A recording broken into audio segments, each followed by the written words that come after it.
Hola, y'all. I've decided to do this in the middle of the day, and it's like 109 degrees out with 40% humidity, which fucking sucks. But not feeling too well today. I think I'm really freaking dehydrated. This time of year, I tend to get really dehydrated, which is probably why I'm not feeling so good. But I've been chugging water. But I thought I'd do a video about the big boogeyman in the closet when it comes to archery, and that is target panic. I'm someone who's struggled with target panic, especially early on in doing archery when I was using index fingers and thumb buttons and stuff like that, which is why I switched to a hinge. So I wanted to share my thoughts about target panic and throw my hat into the ring in the endless supply of videos that you could watch. Thank you for watching this one, because everybody's experience, I think, can be a lot different when it comes to target panic. So I think a lot of people talk about like the cure to target panic. Like there's this magical cure where if you just get this piece of equipment or you do this thing, you can cure it. I'm not someone who actually believes in that because of my personal experience. It could be different for everybody else. Someone could find something that works for them and it just completely eliminates it. I'm not one of those people. I struggle with it quite a bit, or I used to struggle with it quite a bit. I still have moments of target panic, and about, I don't know, 3 weeks ago, I was dealing with a little bit of target panic that was kind of messing with me a little bit. And the key to me is figuring out what makes me have target panic in the first place. Like, is it a specific situation? Is it, I don't know, the environment that I'm in? Is it the fact that I haven't been shooting enough, or the fact that I've been shooting too much? Which is kind of what happened to me a little bit. I was shooting a little bit too much. I was shooting my hunting bow, and then I was shooting my competition bow for an indoor shoot and stuff like that, training for that. And I was just like wired out of my mind. And when it starts to come in waves. And I just decided to put my bow down for a week, and I came back and it was fantastic. But I found that when I'm outside doing 3D archery or something like that, or even in hunting scenarios, I don't really feel any target panic at all. The pin just sits there and it's great, which is great for me. But I do start to struggle with it at 18-meter indoor competition archery matches, whatever you want to call them. Indoor shooting at paper is really what gets me going in terms of target panic. And I think it's a mental thing for me, where you're at such a close range and the area you're trying to hit is so small that you feel like you should be able to hit it every single time. And that if that pin starts to get moving, or it starts to drop a little bit, my brain starts to kind of wiggle out a little bit. But 3D, I don't really experience it anymore. Hunting, I have not experienced that in a long time, whether it be in a tree stand or just out hunting something on foot out west here. Doesn't really affect me all that much, or at least to the extent that I've noticed. But one of the things that helped me is using a hinge release, and I'm going to tell you why. And if you don't want to listen to my video, and if I'm starting to bore you already, that's fine. I would highly recommend going to Levi Morgan's YouTube channel and watching his Target Panic series, because he can put this into words that I can't. He has a very eloquently simple way of breaking down target panic and the things that you can do to combat it. So go to his channel. If you don't want to watch me, just go to his. If you're struggling with it, go to his, because it is so simple. He breaks it down into very simple terms and very logical steps that are going to be in videos much shorter than mine. this is more of a personal experience with target panic, but his videos are, I was watching them, I'm like, yes, this is what I try to tell my friends when I'm talking about target panic. This is exactly what I'm trying to tell them. I just can't get the words out, and I'm not a very good teacher when it comes to target panic. He is. So the reason why I decided to start using a hinge is because, and this thing came off, that's weird. When I started using index releases and thumb buttons, or like I would find that like I could get 3 arrows exactly where I wanted to, and then I'd have one really bad flyer and stuff like that, and it'd be unacceptable. Even at 20 yards, it was like, God, how did that happen? And of course, if you extrapolate that out to like 50 or 60 yards, it becomes a huge problem. So I started, I went from index finger to a thumb button, and that worked for a little bit until it didn't. And the same problems kept coming back and back and back. So right before hunting season, I do not recommend this. Right before hunting season, I decided to switch to a hinge because I was like, okay, this looks like I'm all for training tools and stuff like that. So I got a hinge, and it was a serious wake-up call, introduction to a different form of shooting, whatever you want to call it. But I did that, and it really helped me a lot because it slowed down my shot process, and it took away it took the control of when the shot was going to go off out of my hands completely, because you're using rotational forces to activate this release, or any hinge release, and it makes you really concentrate on the shot and pull through as well. I had big problems with the back wall letting go, and of course that was my Hoyt, which was terrible. It was like 75% let off, and I'd lose the back wall all the time. But of course that was way in the beginning of my archery, career, my archery journey, and that was a little bit, looking back on it, that was a little bit too aggressive of a bow to start off on. Those Hoyts those old Defiant turbos are unforgivable in every single way, shape, and form. So I learned on a hinge on that bow, and it turned out to be like the more I started using it, the more I started to like appreciate what a hinge can do for you, and also what the important things are for a good shot. I didn't really know what a good shot felt like until I started using a hinge and stuff like that. And of course, I probably was punching it a little bit at first, but the thing that I started to notice is that my groups would open up a little bit, but all the arrows would be in that group. So I wouldn't have a group this big and then an arrow all the way out here. So that's one of the things that you're gonna have to realize when you start using a hinge, until you become like an advanced hinge user. Those groups are going to open up, but almost all of those arrows are going to be in that group.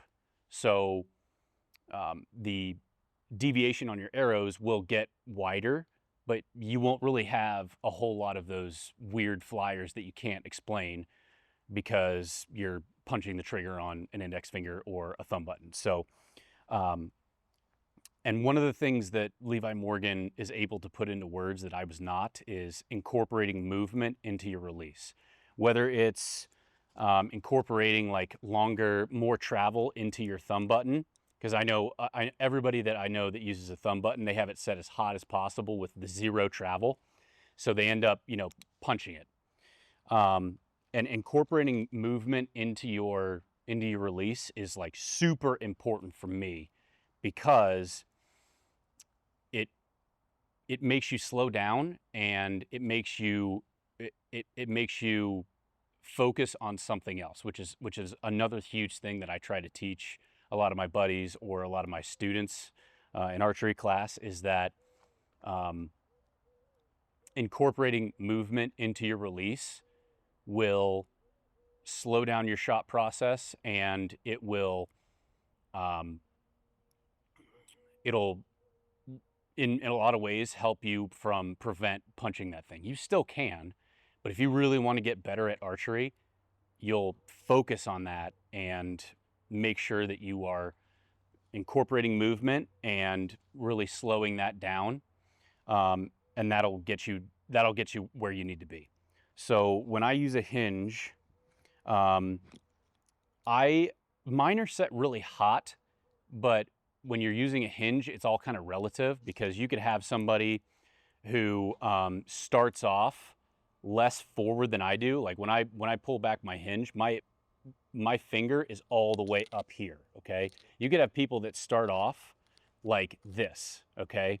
And that's when you need a really cold hinge, because if you're starting off like this on your hinge and you're moving, it's gonna activate a lot sooner just because of where you're starting off. Whereas I start off like this, but it's the same amount of movement that somebody else has experienced. Their starting point is just a little bit just a little bit further back than mine, or in some cases a lot further back than mine. So mine are set really hot, but that's just because of where my starting point is, and that's where you can really like dial in your hinge and where you prefer to shoot it. One of the things that I found with my hinge is that I'm using these two fingers to grip the release, and these are the strongest parts of your hand, okay?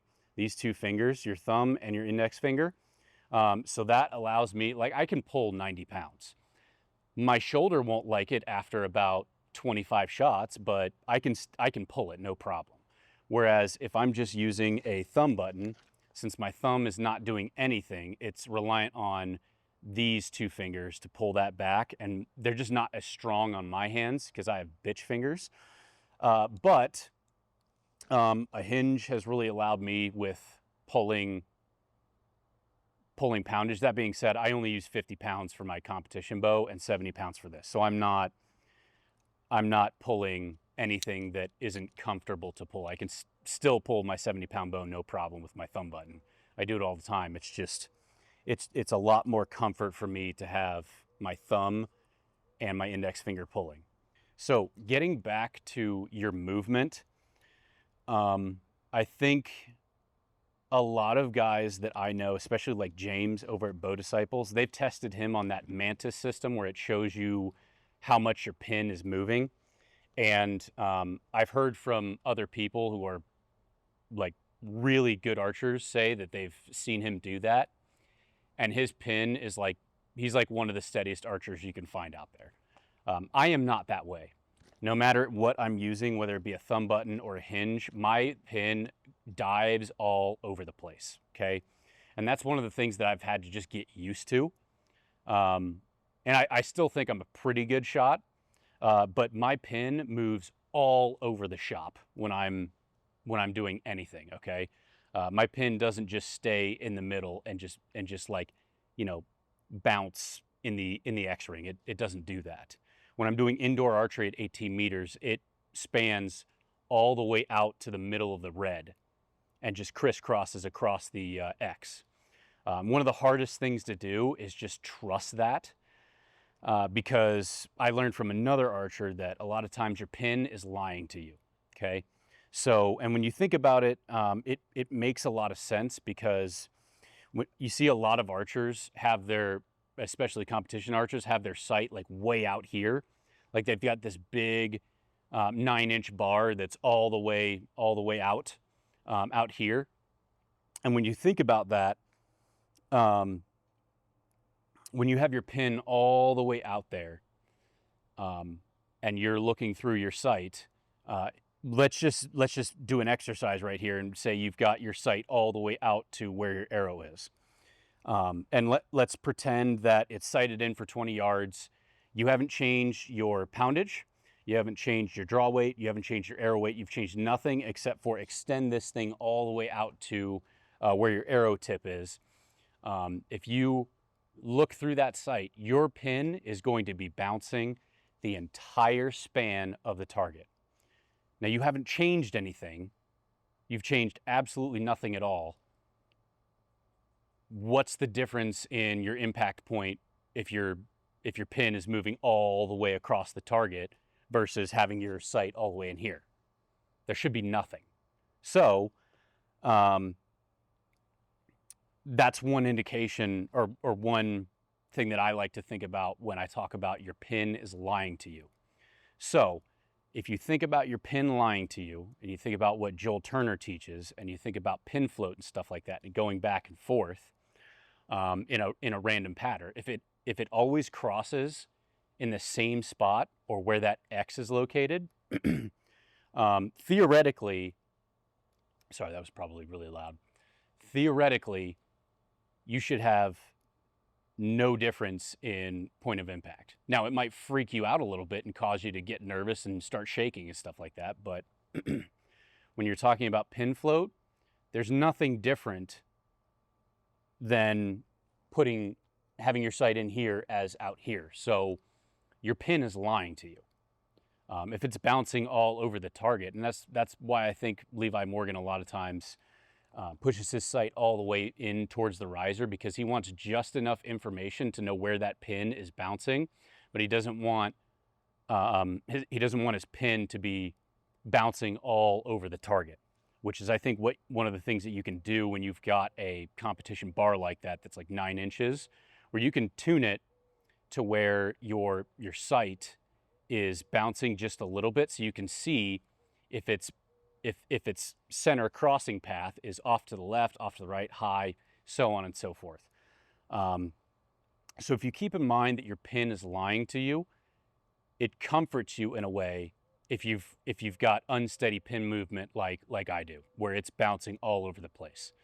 And that's what I really focus on is just focusing on the target instead of the pin. And as long as the pin is crossing at the X every single time and coming back to the X, I know that it's going to hit somewhere around the X. I don't always hit around the X because I do a lot of little things wrong, like facial pressure or my grip's funky or whatever it is.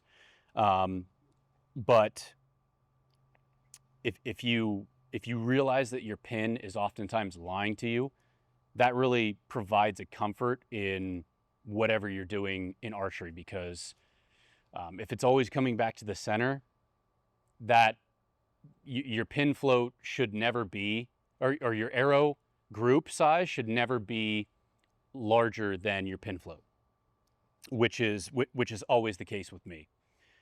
There are obviously times where I'm way more steady than other times, but I've just learned that if I just trust the float, it's going somewhere close to the center, and that's really all I need. I have no delusions of grandeur about becoming a successful competition archer or anything like that. And also, when you're doing this, you got to think about what you're training for. Are you training to hit the X every time, or are you training to hit a spot, that big on an animal, the vital zone? So one of the things that I try to do is I do competition just to make myself a better archer and to get good at the little things, so that my group size in a hunting scenario is as small as possible. But I don't have that worry of that awful flyer where it's gonna hit the animal in the leg or something like that, and cause a terrible situation. So incorporating movement into your release is really, really important to me. The other thing that's really important for me, for my particular case, is I actually like the fact that I don't have control over when that shot is going to go off. There'll be a lot of arguments about that, like, no, I want to know, I want to pick my shot on an animal if it's moving through to a bunch of trees or something like that. In that case, I don't really feel comfortable shooting at an animal like that where it's moving. A lot of people would say that that's the only shot you're going to get. If that's the case, then I don't really feel comfortable taking that shot. I want it to be stationary, like looking at me when I break the shot. And the other thing that it does is when you take your decision making out of the process, it keeps your focus on downrange, and like it keeps that pin float. It keeps that pin float down. So when I'm at full draw, the importance of movement in my release is that it's kind of like meditation. Okay. And think about this. When I've actually done like a couple of meditation sessions, and what really unlocked it for me is I'd go in there at first and it's like, oh, clear your mind. Okay. But if you go into somewhere with like complete silence and you're just alone with your thoughts and you say clear your mind, like what are you going to think about? You're going to think about all your problems. You're going to think about your financial situation. You're going to think about like, you know, something shitty that happened to you at work or something like that, or stress. You can't really do that. Your mind doesn't really allow you to do that. It wants to keep going. It wants to keep processing. That's what your brain does. So what they tell you to do in meditation is box breathing. And what that is you breathe in for 10 seconds, hold for 10 seconds, breathe out for 10 seconds, and then hold for 10 seconds. And you keep repeating that cycle. And what you'll find is that you're concentrating so hard on your breathing and keeping everything at 10 seconds that it gives your subconscious something to do. It gives your brain, it takes a lot of brain power to focus on that. And when you take your brain power and turn it onto something like that, you stop thinking about everything else. That's what really like unlocked meditation for me. Just sitting down in the morning and doing box breathing for like 15 minutes. It really clears your head. It gives your brain a reset. And that's kind of what this does for me, is that when I get to full draw, I get my pin to where I want it. And then I just move my release, keep moving it, keep moving it, keep moving it, keep moving it until it goes off. Okay. And when I do that, my pin starts to slow down and stay really steady in the middle of the target. That's what happens for me. And also the thing that does for me is it allows me to pull against the back wall because I'm rotating and pulling at the same time. Okay. So this is what it looks like. You probably won't be able to tell anything from this shot, but yeah, shot 100 yards this morning, so I wanted to make sure not to send it over the wall. So I get to my anchor, get my pin where I want it, and then I just start rotating. And however long it takes is however long it takes. And sometimes it'll take longer for me to get that release to go off. It'll take a longer travel just because of where I start in terms of rotation. Sometimes I start really far forward. Sometimes I start kind of a little bit back. The important thing is that I just keep that release moving at the same pace. And that's what I really concentrate on when I'm going through my shot process. And it's this weird subconscious thing where if you have something to concentrate back here, there's less to worry about up here. I'm still seeing where the pin is and where the target is and its relation to the target. Like you don't just black out and not see anything. You're still looking at the pin, but if you keep this hand moving and you give your brain something to do, if you give your subconscious something to do besides just sit there and like wait, that is like the biggest secret for me, is getting your release, incorporating movement into your release, just like Levi Morgan says. And when I'm shooting my thumb button, I do the exact same thing. So when I've got my thumb button here, I try to draw with this as far forward as possible.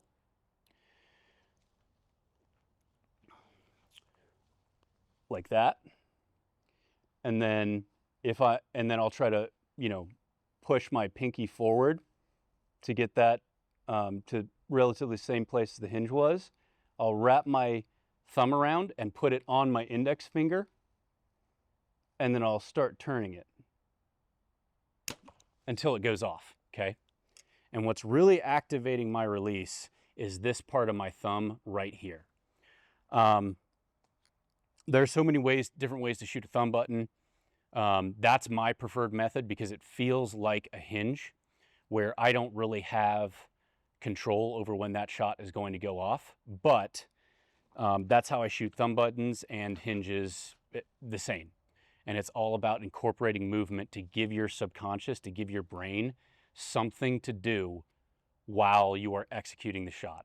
And that's what helps me with target panic every single time. And the number one reason why I start getting like large groups, or I start hitting in a spot where I don't want to in competition archery, is because I get nervous and I stop my hand. And it's this weird thing where once you stop your hand, it is incredibly difficult to motivate yourself to start it back up again. And sometimes what I'll do is I'll let down and start it over again. But sometimes what I'll do is if I feel really confident in my hold, I'll just rotate it back. I'll rotate it back to where I started and then start all over again and just keep it moving, keep it moving, keep it moving until it breaks, okay? And when I do that, it's magical how my pin just kind of stops going all over the place and just hovers right around the middle. That's my biggest thing with target panic is get one of these, or if you don't want to, get a thumb button, and start practicing that. Incorporating movement into your release is a great thing. And it's scary at first because you're like, I want control over when that goes off. I'm very much a control freak, so it like at first it was really hard to surrender control to something that was not in my control, but it has vastly improved everything about the way I shoot archery. It's improved my groups.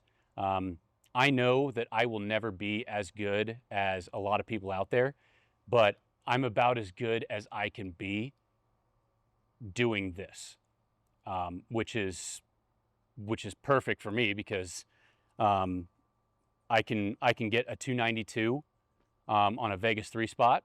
I can't break 300. I think one day I will break 300, but you know, a 292 is a decent score for a an amateur degenerate like me. So